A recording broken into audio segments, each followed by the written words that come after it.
which three know already who they are. They have come in with full consciousness. Now, your World Banker families, and I'm really hesitant about this being on tape, your global banking families, and I'm not going to mention any names specifically.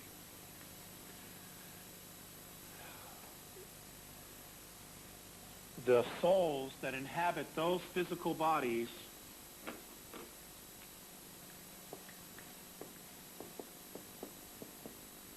are Moldekians who know who they are. Who know who they are. Bless you. Now, I'm going to share with you in this the concept of the walk-in, what Mornay has told me about it. There are both negative, well, there's positive, and there's negative. I'm going to focus on the negs first.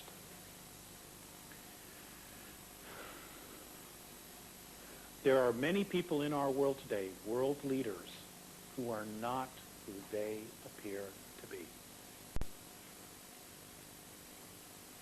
We take for granted that they're just human beings. Some of us don't trust our gut instincts about certain people. Now, I think most of the men are shut down, but we don't experience it quite like women do. But ladies, if you have a gut instinct about something or about somebody, please begin to honor it. Because without your help, we're not going to make it.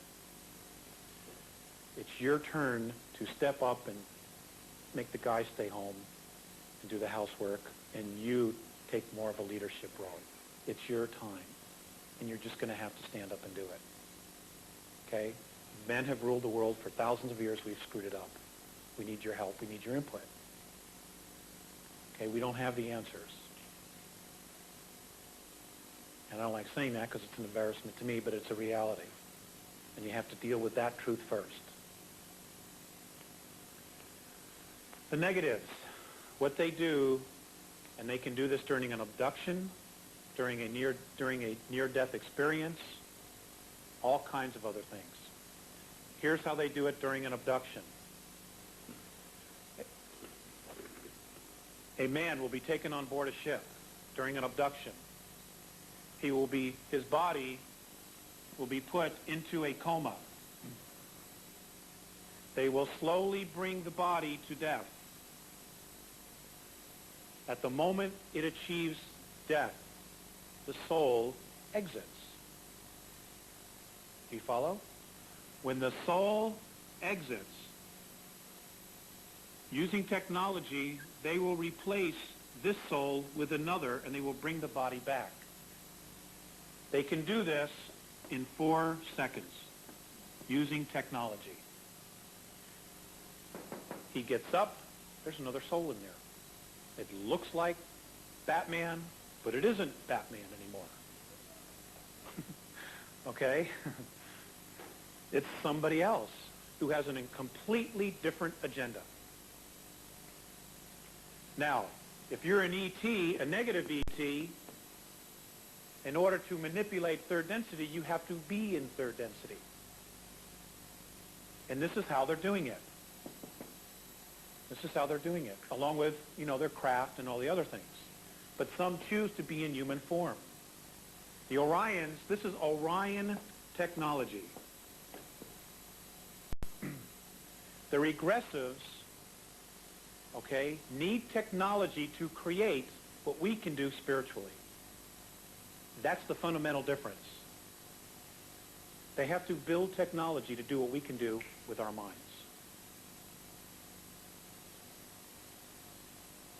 The positives, on the other hand, there is an agreement apparently with the soul that he will be here for such and such a period of time, and then when he decides to cross over, another soul will take in to use the vehicle to continue to propagate the lifetime and to do good works. Now, the positives are using this extensively right now on the Earth.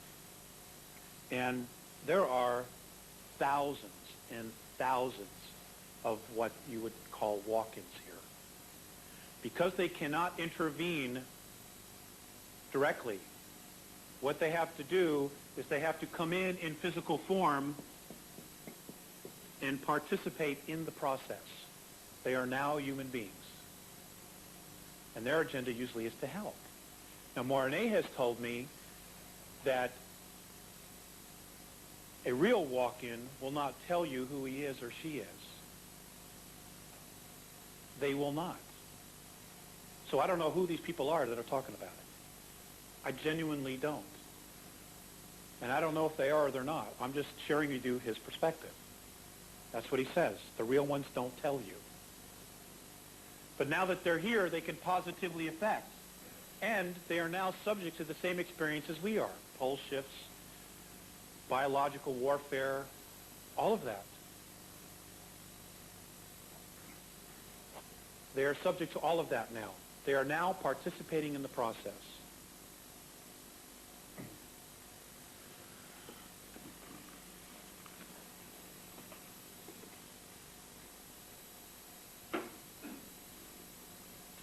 Second coming. Does everybody agree that it's okay to talk about this? Everybody raise your hand if you agree.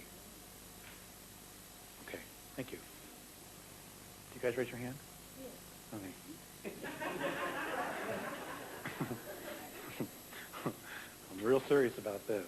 This is a very touchy thing.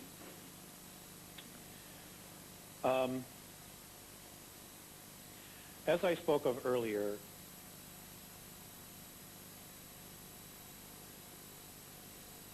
I have mixed emotions on this particular subject.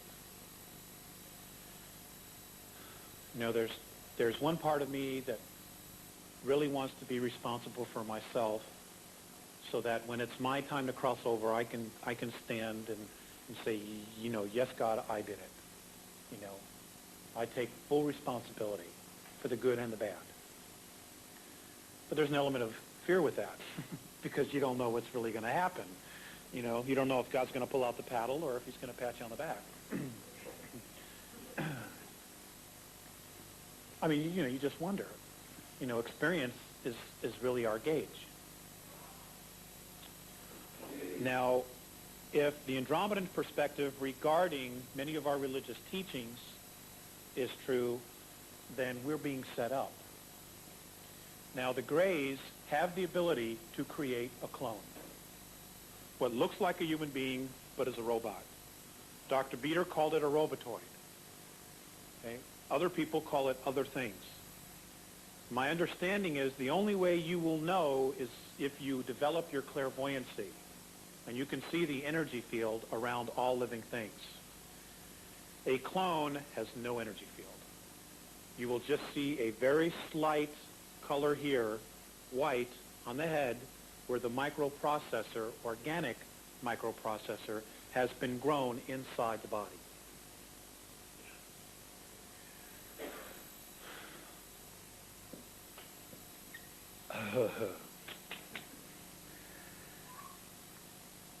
If they do this, the man who will be brought out of the clouds, probably on a UFO, probably, will look like the image of the man on the Shroud of Turin, which I have been told by Mornay was created by the Greys. By going back in time, grabbing a cloth, and projecting a holographic image through it, which is why this cloth is three-dimensional. Because they projected a holographic imprint through it. Now, a holograph is real, because we're a holograph. I know how out there that sounds. I mean, this is like Ray Bradbury, science fiction, all that stuff.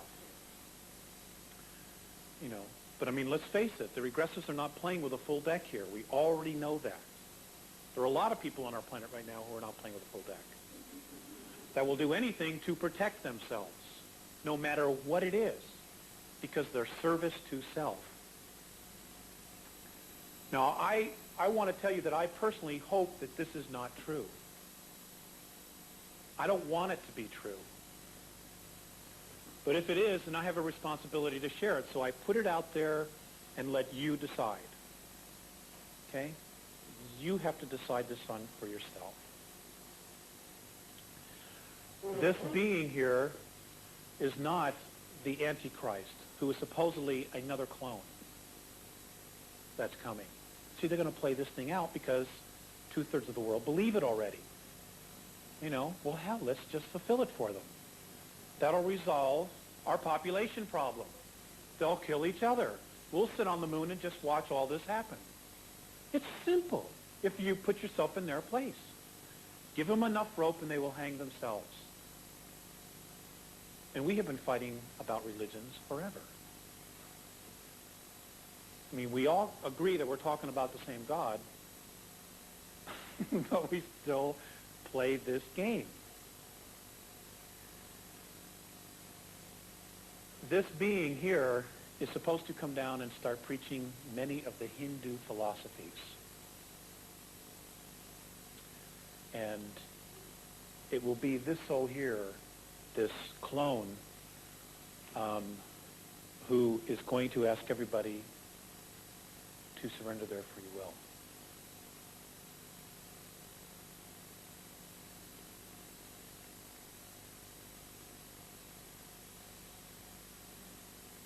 Now, if we can shift the consciousness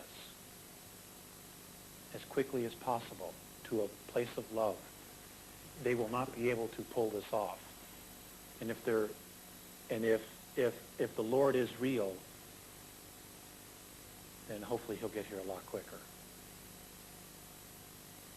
See, folks, I just don't know. I just don't know. This is one of the issues where I'm confused.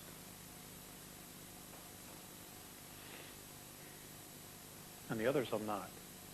And this one I'm definitely confused. Their history, the Andromedan perspective of the Bible is that it's literature with historical accounts in it. They say that Constantine was so busy burning the resources of the Roman Empire, stopping religious wars, that he decided to create a state religion. And what he did was he took the religions of the West, which worshiped the sun god Isis, and the religions of the East, which worship the sun Krishna, and put the books together. Hes, Krishna, in the Greek, Isos Christos, and created a religion. I don't know. I wasn't there.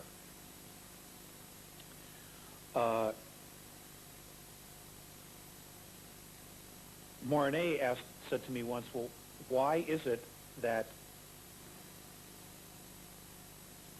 if your master teacher, that's how they would refer to him, is if your master teacher was crucified and rose on a particular day, why does that day continue to change every year? Why is it on a different date? Why does it always have to be on a Sunday? When the date's always different. And what I did in my research was I found out that Easter always falls on the spring solstice. Now, what's wrong with this picture? Now, the being that's in the New Testament, Jesus, we're told was born on Christmas Day. They say he was born on February 16th, 2 A.D. And that soul is the soul that is in the Dead Sea Scrolls, which have now been taken away from us because they don't want us to know exactly what those books say, even though some of the information has gotten out. Now, why is that? There's a problem somewhere. Okay? And folks, you know, I just want to be sure. I just, you know, like everybody else, I want to know the truth. And I don't know what it is. Like I said to you earlier, if you look at the history of the Catholic Church, who had control of the manuscripts, the original manuscripts, supposedly of the apostles. And you look at their history of deception and lying, and the fact that in 1960 they admitted to 14 plagiarisms in the Bible, I have a problem now. Because one word changes the context of a paragraph. And I don't want to do the wrong thing, so now I have to question everything. I don't question my relationship to God. I am crystal clear about that. But I do question the idea of I'm not responsible enough to take care of myself. I don't want to put my faith in somebody else when it's not supposed to be there. You know, I want to get this thing right, just like everybody else does. I want to live in peace. I want to live in abundance. I want to raise a family, just like everybody else does. And so, you know, I put this information in your care. You do what you want with it. You know, I'm sharing with you what I know and what I don't know. But they plan on doing this. And look for something really bizarre to happen by the year 2000, January 1st of the year 2000, December 31st, 1999, the year January 1st, 2000, when all the world leaders meet at the Pyramid of Giza. Count on something really bizarre happening then.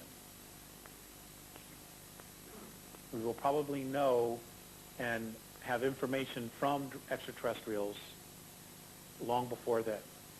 We may not meet any of them until then.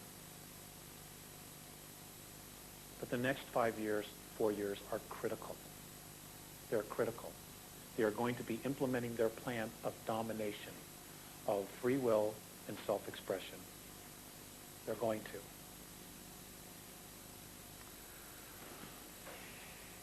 Extraterrestrials, apparently when the Greys got here, they were the front team for the Orion group. Apparently they could not literally pierce our veil, that the shield that we had had around our third density creation. They couldn't pierce it. Apparently it wasn't until 1931. Now I know we weren't detonating nuclear weapons then, so I asked Mornay, well, what happened? And according to Mornay, the Germans, the Nazi scientists, were experimenting with time travel, and they opened a door.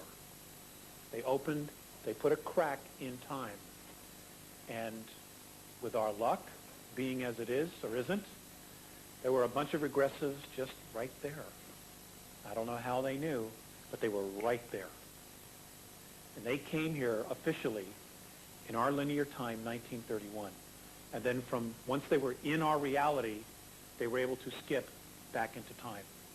Now, they can only go back to 11,230 BC. That's as far back as they can go. Because to go back any further than that, they run into Atlantis, which was an extraterrestrial colonization as well. That was very advanced. So they don't go back that far. Now, in our history books, we talk about the Sumerians, okay? And with Babylonia, we talk about the gods, okay? They talk about the gods. The pharaohs talk about the gods and their flying shields and all of that, okay? Those are ETs that came in 1931 and went back in time and started manipulating mankind.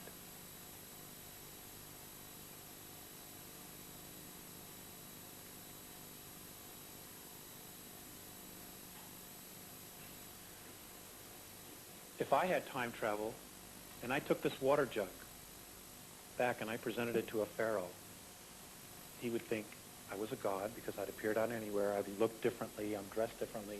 If he didn't kill me first, he'd think I was a god, maybe, okay, or an angel or something. And I gave him this, then you could bet that this would be passed down, and this would be something very sacred. This plastic would be something sacred to them, okay? Or it would become priceless. You know, this symbol, 7-Eleven, right here, would probably become a religious artifact.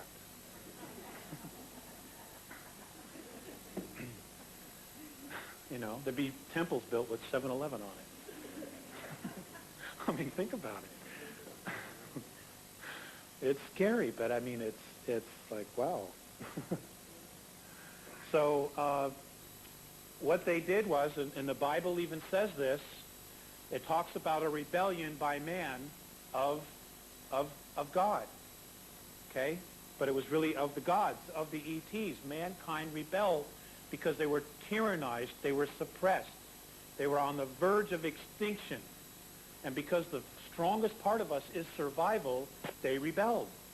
So what did they decide to do? Let us divide man and give them a different language. I don't remember the exact quote, but that's what it says. It's in Genesis. Let us divide mankind and give them a different language so they cannot talk to each other. Okay? Divide and conquer. Divide and conquer.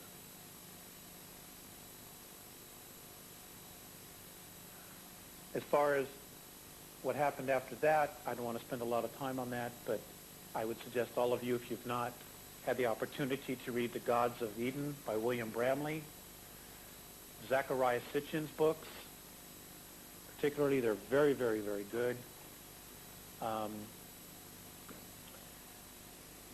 The information is out there. I would relook over some of the ancient mythologies, particularly the Sumerian, the Babylonian.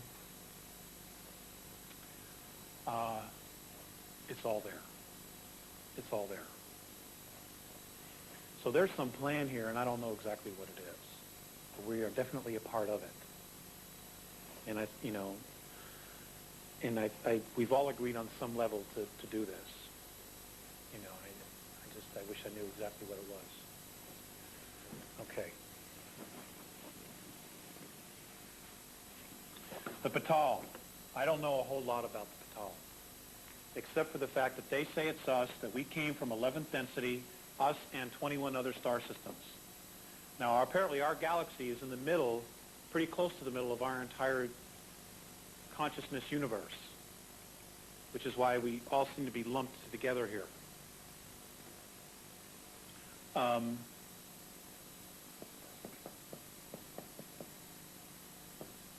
We apparently fell into the concept of time, apparently prior to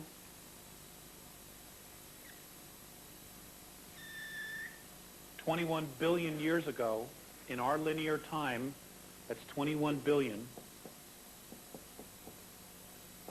Third density, as we know it, as a physicality, didn't exist. According to the Andromedans, in their perspective, the Patal created third density. We manifested this portion of it ourselves. We cut it out of the wilderness in order to play this game. Now, I don't know whose idea this was, but next time you can count me out.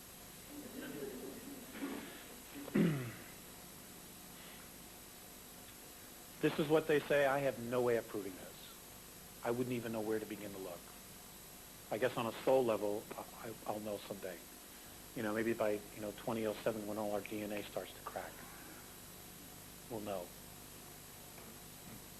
And if the bad guys are still here, they better watch out. Okay. We apparently started, when the universe was first created, we were at fifth density. We migrated and evolved all the way to the highest level, which means we have the experiences that are accredited to all these dimensions to the 11th.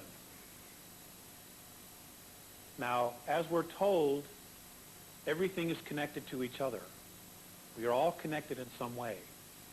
Well, if we evolved from here all the way up, and then we fell back in time to third density, then everything we do here affects everything, all the way up and all the way back down. But because this is our reality, because this was our idea, our creation, the positives have a hard time knowing exactly how to help us. They don't know exactly how to help us because we set up the rules of free will, of self-expression. And they don't want to come in and make the problem worse, because if they make it worse, it's going to affect them anyway. And then it'll be their fault as well. So this is why so many of the different races are talking to people. The people are channeling these entities, and they're trying to all basically give us the same message. This is your idea. We need you to wake up. We need your help, but we don't know how to help you. We can't interfere unless you ask us, because then we're intervening. And then we are equal to those that are repressing you.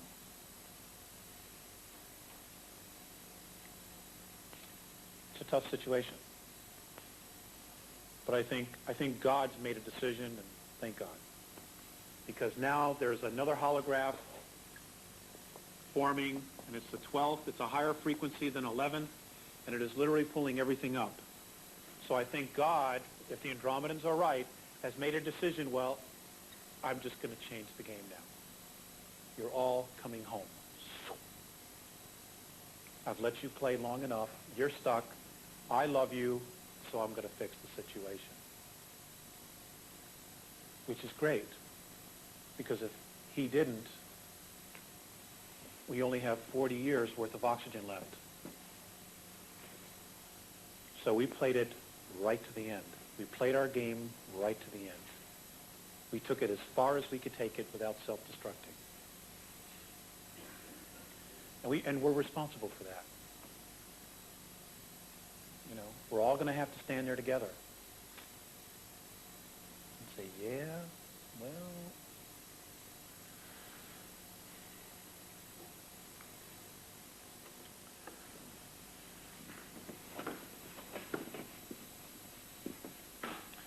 okay. Let's take a break. Let's take a 5-minute break.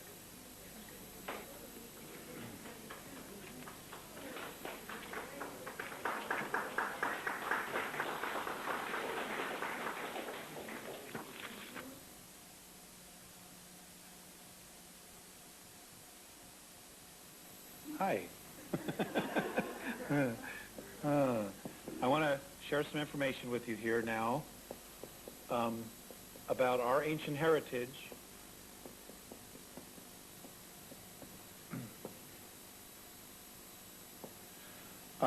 We're going to talk for another 15, 20 minutes, and then I want to get to questions.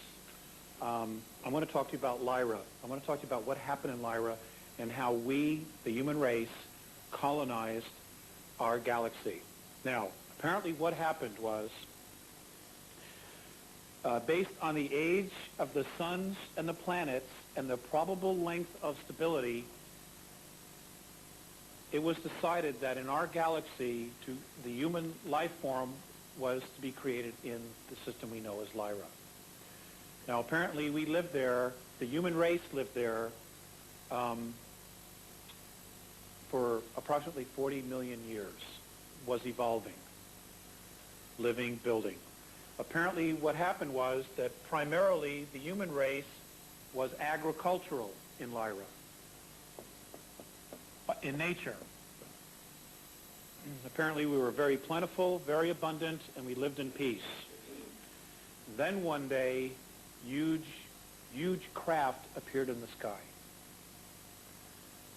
And a large ship came out of one of the large, what we now know as motherships, approached one of the planets.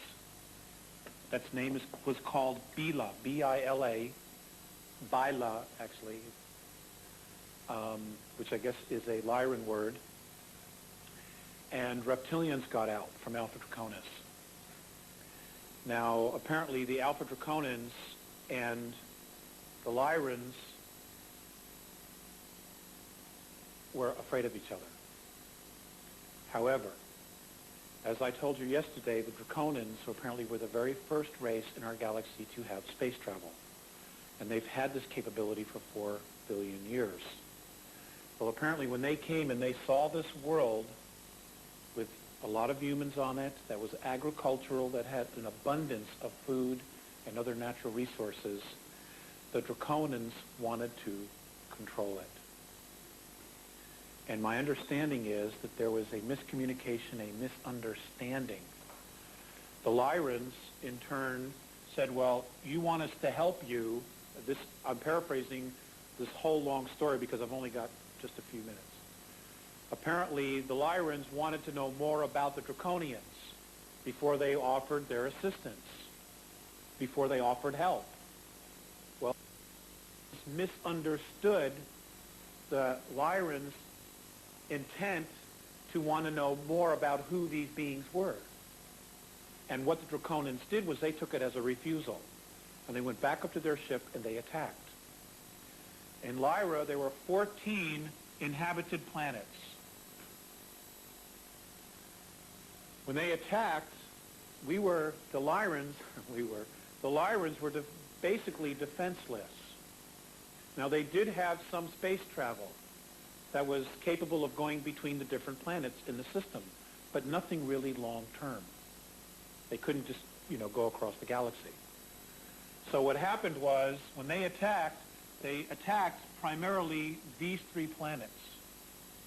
And these are the only 3 that the Andromedans have made a real statement about.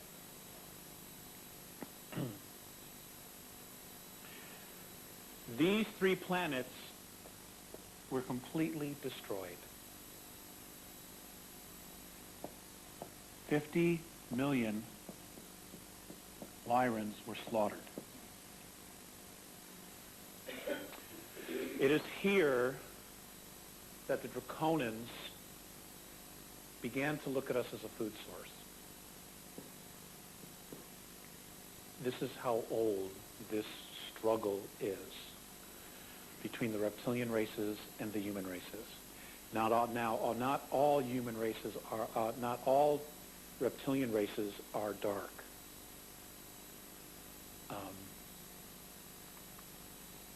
And not all human races are dark, but there's a mix. And when we start meeting these races, you're going to have to trust your gut instinct. But they're coming, folks. They're coming.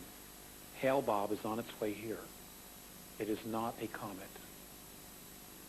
It is not a comet. Let's see.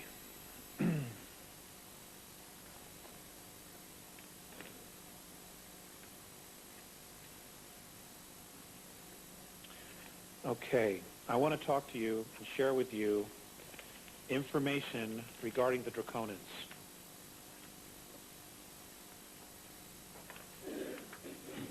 And it's best that I just read this to you. It's really the easiest way, and then I'm going to read to you about holographically how we created ourselves in the Andromedan perspective. Now, this is important. I'm choosing the Draconians here specifically because they are really, they're really the force that is suppressing us, or trying to suppress us by instilling fear in belief systems and creating a restrictive hierarchy. The Draconian race is probably the most misunderstood. I have witnessed a deep respect for this race. The Andromedans consider the Draconians the ultimate warriors. Not in a positive sense, but in a negative sense. The Draconians are the oldest reptilian race in our universe.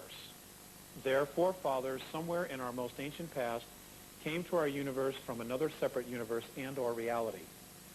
When this actually occurred, no one really knows. The Andromedans have said that the Draconians themselves aren't real clear how and when they themselves got here. But what is interesting is that they declare and teach to their masses that they were in this universe first, before human beings, and that they are heirs to this universe, and as such, all of them are royalty. They are disgusted why all the human races don't recognize this claim as truth. But nonetheless, they don't debate the issue with them either. They have colonized many star systems, and they have created many races by genetically altering the life forms that they encountered.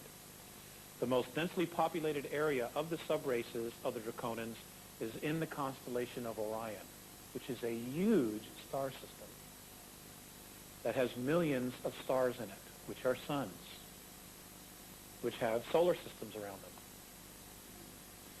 And Rigel, and also the star system known as Capella. Here lies a very dangerous part of the universe for human beings. The mindset or consciousness of the majority of these races in this region is service to self, and as such they are always subverting and invading and manipulating less advanced races and using their technology for control and domination. This is a very old and ancient war, and the peace that does not exist is always being tested by these beings that believe that fear rules and love is weak. Very basic fundamental difference. That the less fortunate are meant to be slaves, and this belief system is created at birth in the reptilian races, as the mother at the time of birth will hide the young and then abandon them to fend for themselves. And most of the time they are cared for, if they survive, by the warrior class that uses these children for games of combat and amusement. So as you can see, by what the Andromedans have said, at a very young age, they are taught to be warriors. They are forever in survival, which means they have no boundaries.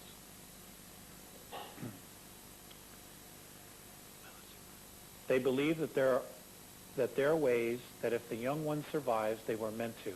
But in the process, they have to fight all the way at a young age till they are full warriors, and that they are used to depending on no one.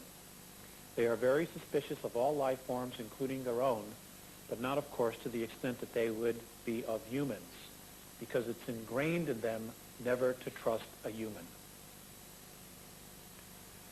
They are taught the draconian history of the Great Galactic War. That version or opinion was that humans were at fault for the invasion of the universe and how we selfishly wanted the draconian race to starve and struggle for the basic materials for their society to exist. Therefore, they are brainwashed at a young age, just like we humans have done to our younger generations, etc., etc. Now, there are some real similarities there.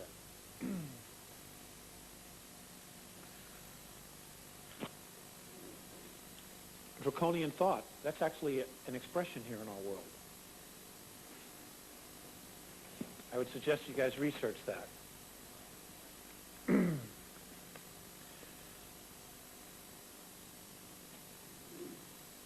Now I'd like to read you something that Visayas shared with me. I will make this short. And this is about intention.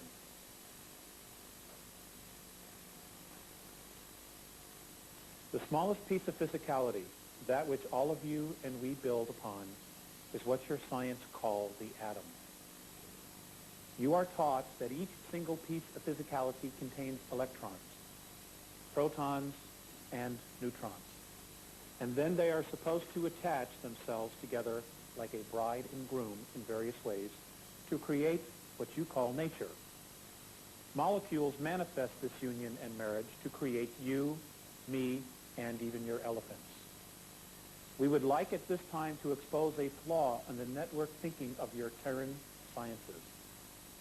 So let us start with what you know as the atom. Your experts tell you that atoms are dancing and spinning unpredictably. Yes, that's the right word. Where is the predictable solidity of matter? Where do the elements that communion together come from? Your scientists cannot really answer this. They have only theory. Terran scientists presuppose that all physical matter comes or has its original source in matter. This is the flaw that we want to share with you. The true origin of all elements of physical matter is intent. The intent of the isness that makes all things possible. The physical reality that you know has an invisible side or world that your Terran sciences are only now begrudgingly looking at for answers. We are pleased to share with you the idea that intent is the primal force of creation. You may use desire if you would like. It is the isness whose intent and desire to explore and expand itself in all possible openness that create all physical matter on all dimensions. and has made it possible for us as well to explore ourselves to completion. Therefore, know this. The first material in creation is the electron.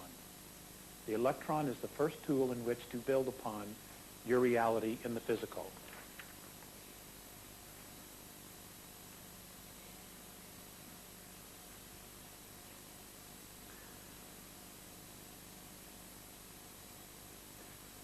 Now let's look at you, the Terran. Look at yourself in the mirror. Your physicality is composed of atoms, which form into molecules, which then become cells. You that hear these words are yourself a symphony of electrons, atoms, molecules, and cells of intent. All of you are an unimaginable, complex being of intents or desires. Many of you walk around asking for a miracle, and you are already that which you ask for. From beginning to end, physical matter is a network of intent and desire.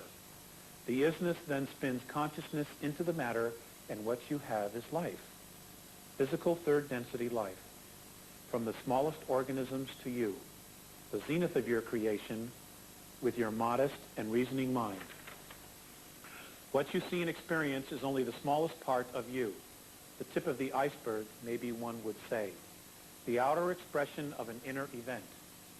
The pattern for your human form is then really created in spirit, and your body is composed of an unbelievable number of intents, each intent having a particular function, and each specifically directed towards the creation and sustenance of a particular portion of your humanness. For all of your Terran science theories about life and the nature of physicality, explain how it might be that a single-celled organism can split and divide and divide and divide, with each division becoming more and more specialized. In the division, one cell that divides creates a clone of itself. How then does your science explain how one division becomes a kidney cell and the other a brain cell? If they are clones of the parent cell, which is neither a brain or a kidney, how does this specialization, where does this specialization come from? Oops, we exposed the flaw. It is not hormonal regulators. Why? Simply because you don't know where the hormones come from. Your science can catalog and dissect and shatter as much as it wills. As long as it restricts itself only to physical matter, and that the world that you perceive is just physical, your sciences will only have questions and no answers. Fun, isn't it? It goes on, and we will make a copy of that. I just wanted to share some of it. We have basically a half hour left, and I wanted to dedicate it specifically to questions. Okay? So, give me your best shot. Do we need the microphone? Of course we do. Is there some technique that you can give us for self-improvement? Yes.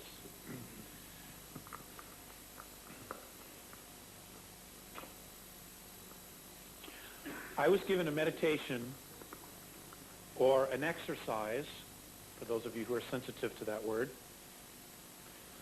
and it's a long story how I eventually got it out of Mornay. But basically I was having a lot of trouble seeing my own inner light and really understanding who I was and how I was connected to everything. Now, Mornay shared this with me, and I use this quite a bit, and it is really starting to work for me. And they understand that our perspective is that we're really stuck on what's on the outside. So the exercise that he gave me was to just get yourself in a very comfortable state, whether you're lying on the bed, on the floor, sitting in a chair, at a bar stool, I mean, whatever you're doing. Okay. Some people can meditate in a bar, you know. And the exercise was to go down within myself and literally from the balls of my feet, turn myself inside out so that everything that's on the inside is now on the outside. And everything that's on the outside is now on the inside. And all I will share with you is this. You may have to do it, but when you start to see yourself upside down, you're on the right track.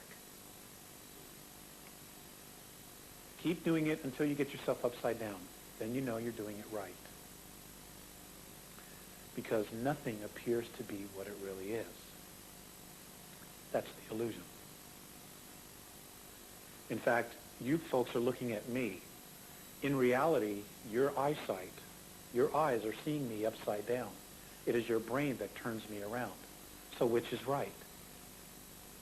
If you go outside and you look at the sun right now, and you look at the location of the sun is not right there. That light takes 9 minutes to reach us. The sun has already moved. So it's not exactly where we see it. It's already moved to another location. I mean, just little things like that, you know, we're supposed to be aware of. That one's helped me the most. The other is quiet time. I mean, just make quiet time for yourself, even if it's just 15 minutes a day. No noise, no distractions.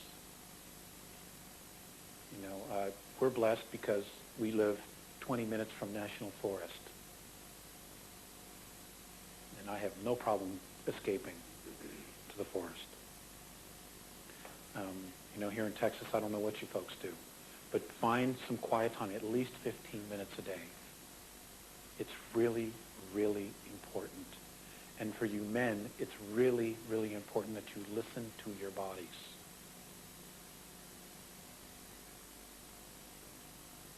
The women already know how to do that. That's why they have the gift of giving birth, because they listen to their bodies. Another question, ma'am.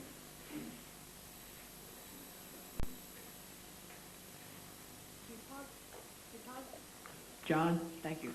Do positive walk-ins come in at death, or do they share? Do they share? I mean, are there two personalities in one Yes, body? are there two? I don't believe that occurs. My understanding is that one leaves, another comes in. Otherwise, you might have a real serious split personality.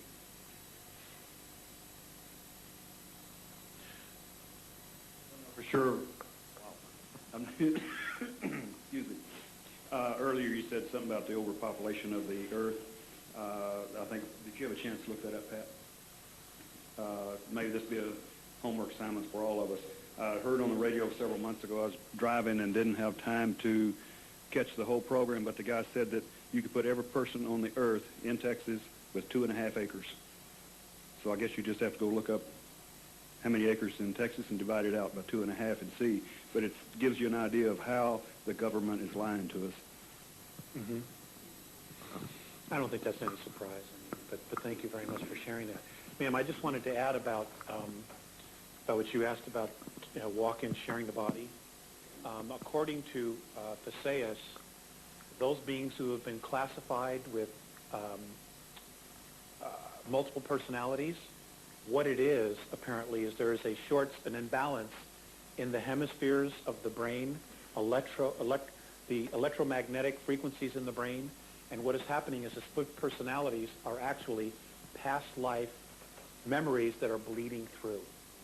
That's what they say. That it's past life bleed through.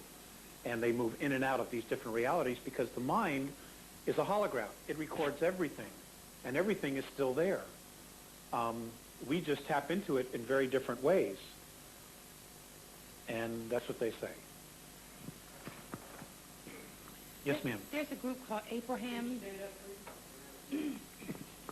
There's a group called Abraham, and they said there are non-physical entities that have come to the United States or have come here at this time to help us. Are you familiar with them? No, I am not. Sorry. But I'll try to find out for you. Abraham.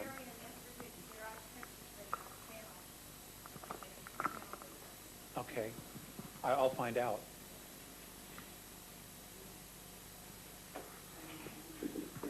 I wanted to ask if you could talk more about the whales and dolphin connection with ETs.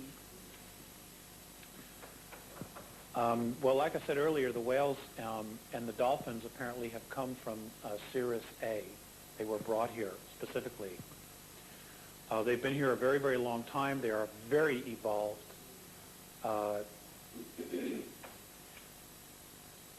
God, you know, but there just isn't time to really go into it because then there'd be no more questions. But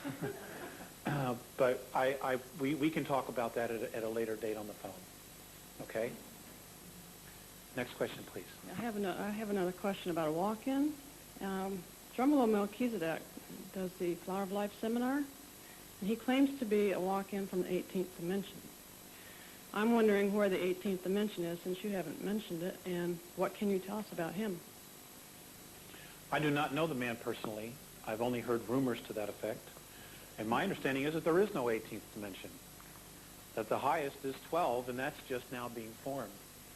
So I have no clue where he's from. Again, I would say you trust your gut instinct. You know, I'm not familiar with this information. The information I do have is firsthand of experiences other people have had, but you would really need to talk to them about it because it's their experience, and, you know, I wouldn't want to propagate a rumor that isn't true. So I can point you in that direction, though, after the lecture. Okay. Anybody else? What? I had a question. If we're going to be going from third through fourth and into fifth dimension, which is a different reality as I understand, then what does it matter with the government trying to manipulate everything? How is that going to affect us, or will it? The whole point of the manipulation is to try to hold us back. To prevent us from going into that dimension. Or as many as possible. Now, when we talked about the creation of our universe, okay, and the weight that negativity creates, okay, all of those who are not going to be moving into fifth density are going to do what? They are going to create another space of consciousness, which we call a universe. And they will continue to play out this game until they get it right. Okay. I had a second question. The council has ordered all ETs off the planet and to stop influencing us by 2003. Correct. What then and how will Hale-Bopp affect that when it arrives here? Because suppose it's carrying ET that's going to be doing that very same thing. That would be in violation of that council's order, right? That's correct. So your answer is, how are they going to do this? Right. I have no clue. I have no clue how they're going to do it. That is not something that they've told me how they're going to do. I don't even know if they know for sure how they're going to do it yet. I'm just sharing with you what they've told me. That they are going to make sure, and if possible by force, remove everything that's ET off our planet. Okay. Thank you. You're welcome. Sorry.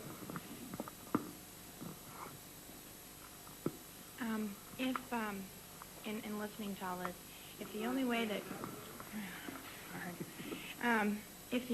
we're going to be able to fight this technology is by using our own original organic powers from the 11th density, then, and of course, not focusing on all this technology would be a benefit then, because then we could focus on who and what we were to start with. Is there a way that the Andromedans and anyone else can help us get better focused on that, or understand possibly the process of the resurrection, if that indeed occurred, and if we can start that process now?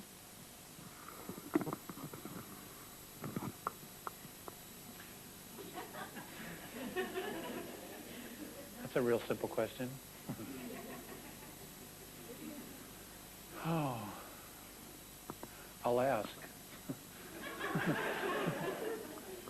I will ask, and I will pass the information on to Pat.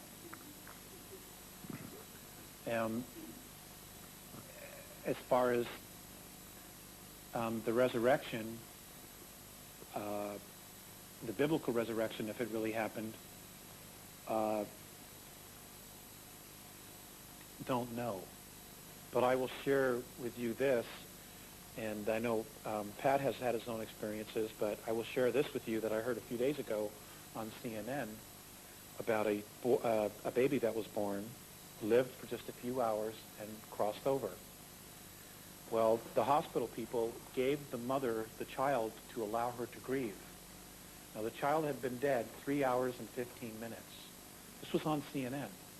And suddenly the child just gasped for air. They took the child away from the mother, put it into a facility, and the child is doing fine. So that child was resurrected. So then we could do this with our planet as well. That's exactly right. And love is the answer. It's the highest vibration. That's what holds the galaxy together. Yes, ma'am. Yes. Do the Andromedans acknowledge or interact with the spiritual hierarchy of this planet, and also about the angels and archangels? As far as the spiritual entities, yes, because they're dimensional. And they are physical. Now, to us, they're spiritual entities, but to them, they're physicality. Now, as far as the angels and archangels, another touchy subject.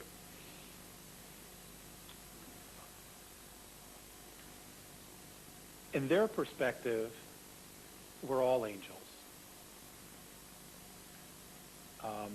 When I mentioned archangels, the first time I mentioned archangels, like Michael and Sector, they didn't know what I was talking about. They had to go review our history to find out who they were. So they still don't know who they are. But, their response was, well, you are all angels. It is your perception of yourself that tells you you're not. Next question. Anybody? Yes, ma'am. Oh, I'm sorry, sir. Yes. I have two questions primarily. One, through my studies, I've learned discussions of the pineal, or the third eye, as being a glandular appendage in humans for focusing the intent. What can you tell me about that? And secondly, also, that melanin being a biochemical substance that activates the pineal. What can you tell me about that? Okay.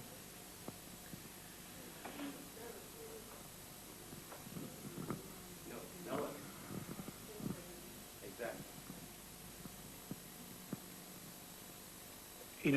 I've asked because, people have used drugs and things like that to have conscious awakenings and mind-expanding drugs. So I've asked about that. And in their perspective, by focusing on that, we are focusing on our physicality as being the way to open us up spiritually. And what their opinion is, their perspective is that we're looking in the wrong place. We're already awakened. We're stuck on the physical. In other words, unless our intent is to focus and open up the pineal and start to see things, then we believe that we're now spiritually awakened and we're on the right path. Their opinion is that stuff is already, all those experiences are already in us. We've already done it. And that we should not focus on the physical as being the tool, but focus on the self, which is the tool. In other words, find your light that's inside of you, and you won't need to deal with the pineal. It's a distraction. That's their opinion. There's at least two schools of thought on that. I know. And, I can't see future events, so I don't know. I'm like the rest I'm just, like you, I'm trying to figure out what it is. Their whole focus is to not focus on the physical, but focus on who you really are. We just have the physical forms to allow us to participate in this dimensional realm. That's the only reason we have this vehicle. But it's not who we are. Judge which physical form we partake of in this physicality. They're a tough bunch. What force judges what physicality we partake of in order to take part in this? I understand it's our own selves. So again, it comes back to self-responsibility. You created this. You can uncreate it. We have a question from the cameraman. Yes. I'm sorry. I didn't see anybody else with their hand up. I was at this place when I was a kid. There's a lab, and it's underneath the ground in New Mexico, but it's not Los Alamos. And in the late 60s and early 70s, they were studying moon rocks and charting the ocean bottom. And then all of a sudden, this group of scientists was disbanded. I have friends that have been looking for property in that area. There's whole groups of property in New Mexico. Even though it's available, you can't purchase it. And I think it's in this area, and you mentioned it on a tape. Do you know anything about it? Well, it's quite a state. You're talking about Dulce, you're talking about Manzano Mountains, Las Lunas. There's all kinds of areas.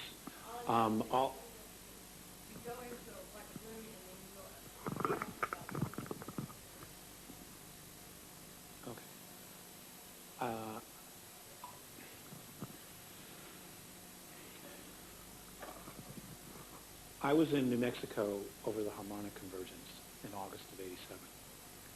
And I was in Angel's Fire, and I have a friend who lives on the National Forest there. And I loved New Mexico. That's the last time I've been there. And I know that it's honeycombed like a beehive everywhere underneath it. Mornay has suggested that I not go to New Mexico, and I don't. When I asked why, he said because all free will is monitored there.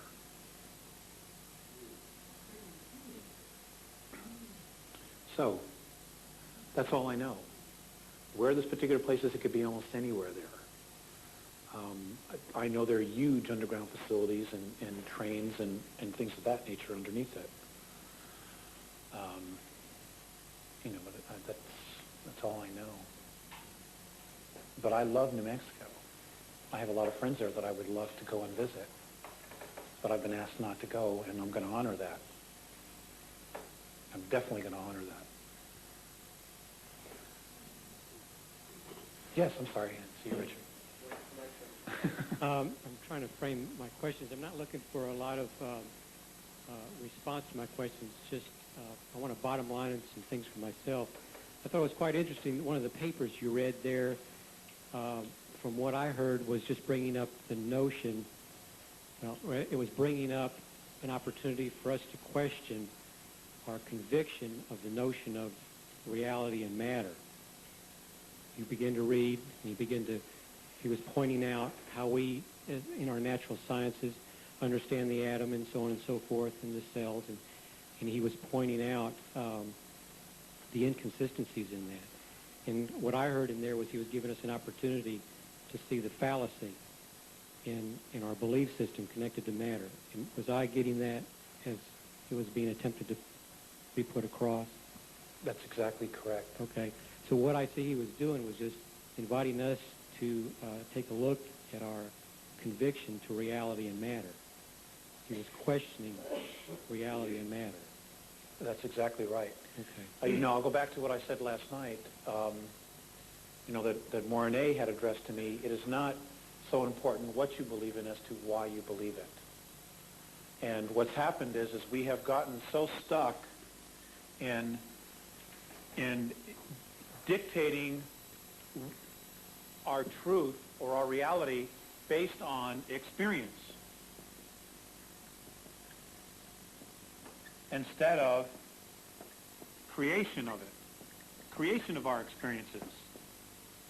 And what's happened is that when we get stuck in just the idea of experiencing things, We get stuck in the idea that I feel alive because of having these experiences. Like many people are stuck in survival. Now, you can get addicted to survival because you feel alive. Okay, you take it always to the edge, and you get stuck there. You always got to bring it to the edge. And what happens is we get stuck and we start going around and around and around and around like a hamster on a wheel. And all we are now doing is we are experiencing survival. Okay? And we get stuck in that concept. And if we're stuck in that concept, this is all we create, is survival, survival, survival. Instead of creating something else. And I mean, there's so many in the world like that. Even our governments, that's their consciousness. Survival, survival, survival. Well, define survival. You know. Okay, again, I just want to bottom line a few more things. What I also heard from... Let's hurry up because other people want Okay, to from your speaking is that what we perceive is that we live in a reality of cause and effect, and what in fact the truth is this is a reality of effect, and the reality of cause is outside of this. In fact, a truer reality than this one is. You're correct. Okay. So the bottom line for all that is there's no life, truth, or intelligence in matter. It's That's just a belief. That's right. So any effort It reflects back to you the value you put on it. So all the effort we use to change matter is the greatest hoodwink perpetrated on humanity as we look to alter matter to change our situation. That's just looking outside of ourselves for the source and the truth, the light and the way. We're just going tremendously like a bat out of hell in the wrong direction. Aho matakwiyasa. Thank you.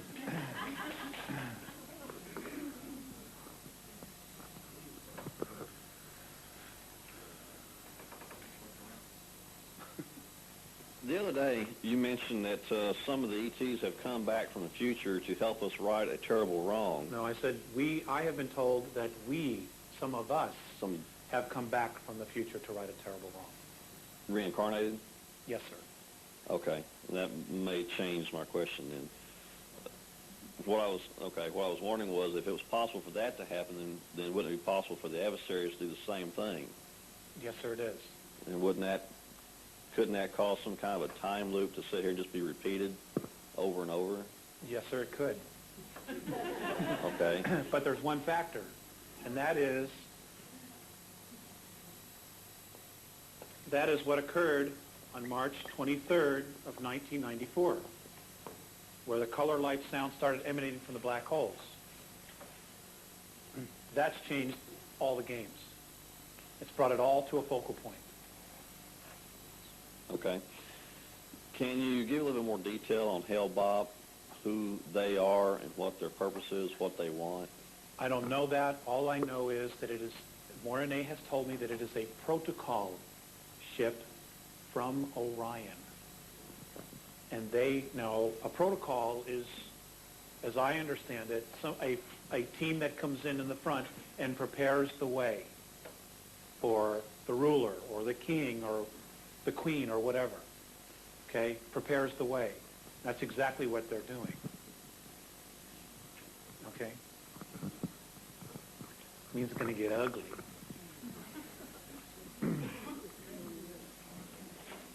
Isn't it nice to know you're so important, huh, that half the galaxy is going to come here and, you know, try to suppress you? Poor little old us, you know? Imagine how much fear they're in. Oh, my God. Are you familiar with the term brotherhood of all? No, I'm not. It's sort of supposed to be like, Mary, what was the brotherhood of all in that other tape? Oh, Norma Milovich. Did you ever hear of her? I've never heard of her. She's in Colorado. Okay, Norma Milovich speaks of that she had telepathic communication from Draco, Kuthumi, and some ETs, and she talks about Do we have a question? some of the crop circles. Do we have a question in here? Yeah. Okay. Well, Does anybody want to ask a question? Yes, I have a question. I got a quick one. What can you tell us about the photon belt, please? I don't know anything about the photon belt. The Andromedans have never mentioned it. Did you include in the packet the alien bases here, the locations of them for us? No, I have not. They're on a huge map of the United States.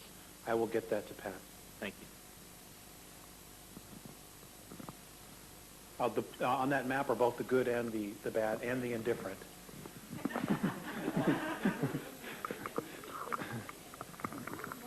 Okay. I'm sorry? I will. We'll take 2 more questions. How often are you contacted now, and do you initiate any of that? I try to initiate it. Believe me, I do. I would say that probably on an average right now, maybe 1 to twice a month. Majority of them in the last 8 months have been telepathic at this point. There's a lot of weird things going on out there, folks, and I will tell you this. The Greys, their clones are at full-out war with the Pleiadians right now. There is civil war apparently going on in Sirius B. There are a lot of things going on. The quarantine around our solar system has been broken, and there are skirmishes going on all over the place. So things are heating up. The regressives are reacting big time because their anger, their fear is becoming compressed. In other words, it's getting closer and closer.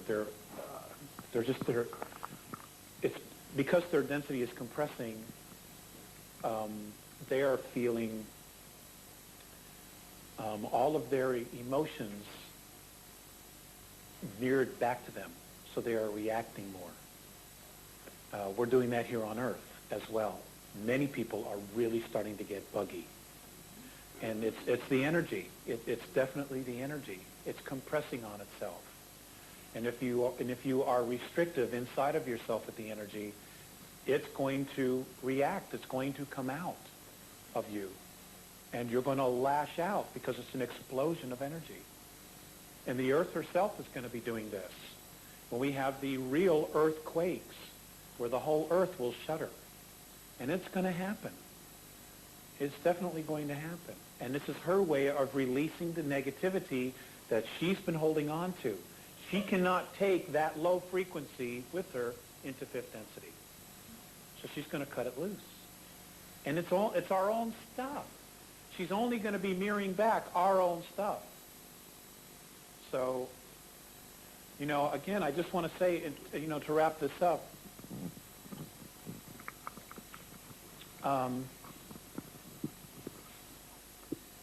please, please don't turn on each other. When the aliens get here, all we're going to have is each other. When they get here and they say, well, the whites, this group says, well, the whites are the ruling race. When another group gets here and says the blacks are the ruling race. When the Chinese are the ruling race. The reality here is they're all full of shit.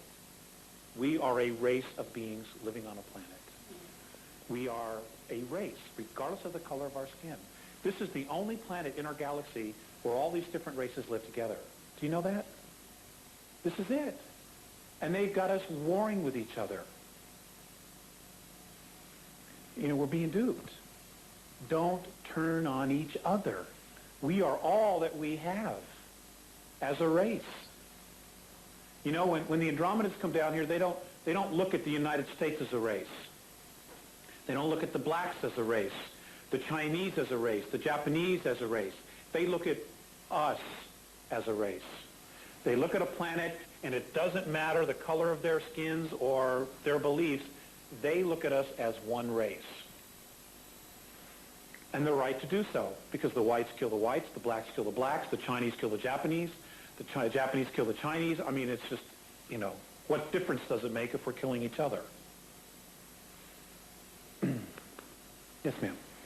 That's the last question. Are you familiar with HAARP, H-A-A-R-P? Yes, ma'am. In Alaska? Well, Yes, do ma'am. you suppose that HAARP, as well as all the weather manipulations been going on around the world, is that controlled by the ETs who are the negative ones, the negative ETs? Okay. Great question. My answer to that is this. Of what I know,